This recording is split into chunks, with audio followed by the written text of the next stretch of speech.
দুপুর বন্ধুরা, অনেকদিন পরে রান্নাঘরে চলে আসলাম। আমি দেখো অসুস্থ ছিলাম বলে রান্না বান্না কিছুই করতে পারছিলাম না। তো আজকে দেখো দাদাভাই সব রেডি করে দিছে। আজকে রবিবার, তো এখানে চিংড়ি মাছ, রুই মাছ। তো দাদাভাই বলছে রান্না করো আজকে তুমি। দেখি অনেকদিন ধরে তো আমি রান্না করছি। তো এই দেখো ঝিঙে আলু দিয়ে রুই মাছের ঝোল বানাচ্ছি একটা। তো মাছগুলো ভেজে নিচ্ছি এখন। তো মাছ ভাজার তেলে একটু পেঁয়াজ, একটু কাঁচা লঙ্কার দুটো তেজপাতা দিয়ে ঝিঙে আলুটা বসিয়ে দিয়েছি, নুন হলুদ দিয়ে একটু কষাবো।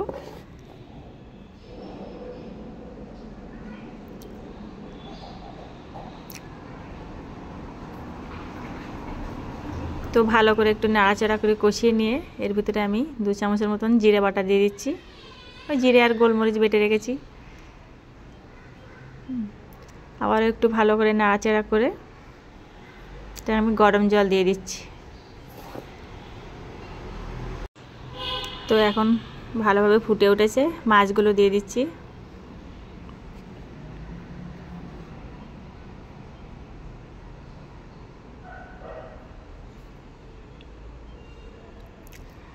তো মাছগুলো দিয়ে আমি এখন একটু ঢাকা দেব 10 মিনিটের মতন। এদিকে চলে আসলাম, চিংড়ি মাছের ঝালটা বানাবো। গোটা গরম মশলা তেজপাতা ফোড়নে দিয়ে দিছি।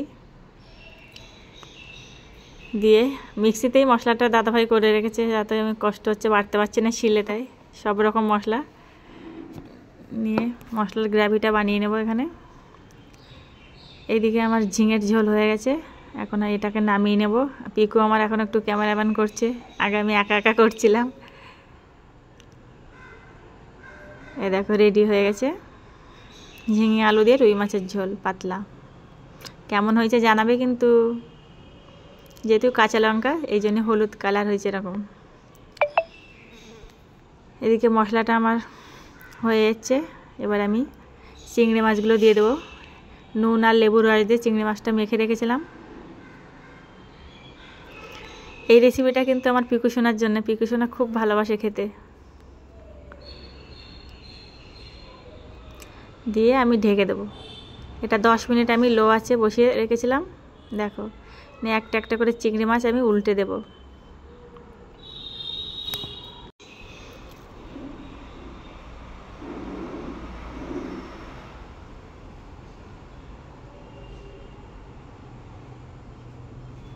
সব চিংড়ি মাছগুলো আমি উল্টে দেব, দিয়ে আবারও আমি একটু ঢেকে রাখবো।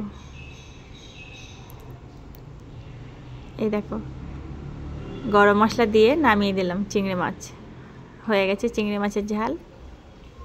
এবার এখানে আমি আরেকটা রেসিপি বানাচ্ছিলাম, দেখাতে পারলাম না। কচুরমুখী দিয়ে রুই মাছের মাথা আর লেজটা বানিয়েছি আমার জন্য। এই দেখো সব রেসিপি রেডি হয়ে গেছে দুপুরে। আজকে রবিবার, দাদাভাই রবিবার চিকেন খায় না। তো এখন ভাত দিচ্ছি পিকুসোনা আর আমার ভাসুরের ছেলে এসছে, ওরা দুজন খাচ্ছে। আর দাদাভাইকে বলছে একটু ক্যামেরা ধরে দাও।